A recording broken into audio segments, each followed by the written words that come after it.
અને હવે વાત કરવી છે વગર ચૂંટણીએ ગુજરાતના રાજકારણમાં આવેલા ઉભરાની. રાજ્યના બે નેતાઓ એકબીજાની સામે હાકલા પડકારા કરી રહ્યા છે. એક બાજુ છે ભારતીય જનતા પાર્ટીના ધારાસભ્ય કાંતિ અમૃતિયા અને બીજી બાજુ છે આમ આદમી પાર્ટીના નવા બનેલા ધારાસભ્ય ગોપાલ ઇટાલિયા. આ બે વચ્ચે 2 કરોડ રૂપિયાની શરત લાગી છે. ત્યારે શેના માટે આ શરત લાગી છે જુઓ, ખૂબ રસપ્રદ છે. ડાભુરિયા હો આવી ગયા હતા ગામમાં. હું રાજીનામું દઈ દઉં અને એને 2 કરોડ રૂપિયા હું આપીશ. મોરબીના ધારાસભ્યએ આપેલી આ ચેલેન્જને આપણે સ્વીકારી લઈએ છીએ સહર્ષ રાજી ખુશીથી. છે મોડામાં મોડું 12 તારીખે બપોરે 12 વાગ્યા સુધીમાં રાજીનામું તમારું પડી જવું જોઈએ. થોડા સમય પહેલા જૂનાગઢના વિસાવદરથી ચૂંટણી જીતીને ધારાસભ્ય બનેલા આમ આદમી પાર્ટીના ગોપાલ ઇટાલિયા અને મોરબીના ભાજપ ધારાસભ્ય કાંતિ અમૃતિયા ચર્ચામાં આવ્યા છે. ચર્ચામાં એટલા માટે કે આ બંને નેતાઓ એકબીજાને પડકાર ફેંકી રહ્યા છે.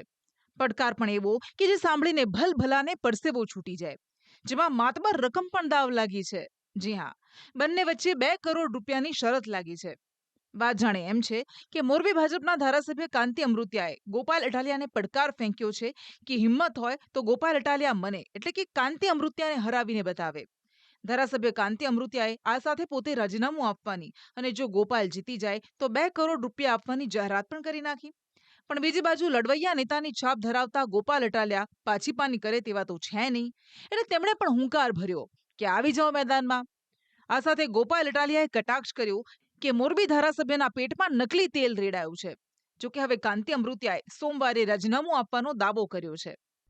તો મારી મોરબીના ધારાસભ્યએ આપેલી આ ચેલેન્જને આપણે સ્વીકારી લઈએ છીએ સહર્ષ રાજી ખુશીથી કે જો તમે શુરા બોલ્યા ન ફરે, શુરા હોવ, મરદ માણસ હોવ અને એક જ વખત બોલતા હો, જબાનના પાક્કા માણસ હોવ, તો આજે 10 તારીખ થઈ છે, મોડામાં મોડું 12 તારીખે બપોરે 12 વાગ્યા સુધીમાં રાજીનામું તમારું પડી જવું જોઈએ. ગોપાલ ઇટાલિયા પણ વટથી તમારા ચેલેન્જને સ્વીકારે છે. તમે એમ કહો કે કાંતિભાઈએ સ્ટેટમેન્ટ આપ્યું એટલે પેટમાં તેલ રેડાય છે.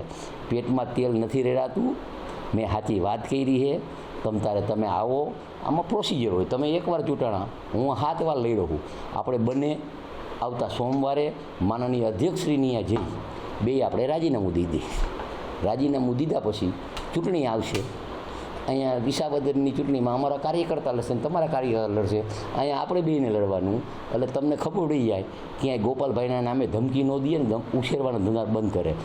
જોકે આવી નોબત આવી કેમ બંને ધારાસભ્યો સામસામે આવ્યા તેની વાત કરીએ તો મોરબીના જુદા જુદા વિસ્તારમાં પ્રાથમિક સુવિધાઓ મુદ્દે પ્રદર્શન થઈ રહ્યા હતા, જેને લઈને ધારાસભ્ય કાંતિ અમૃતિયા મોડી રાત્રે ઉચ્ચ અધિકારીઓ સાથે તે વિસ્તારની મુલાકાતે પહોંચ્યા હતા, જ્યાં તેમણે વિસાવદરવાળી કરવાની ચીમકીનો જવાબ આપતા ગોપાલ ઇટાલિયાને ચૂંટણી લડવાનો સીધો પડકાર ફેંક્યો હતો. અને કાંતિભાઈ આ દરેક આંદોલન ત્યાં બધામાં એક વાત સામાન્ય સામે આવી કે વિસાવદરવાળી થશે. એ બાબતે શું કહેશો?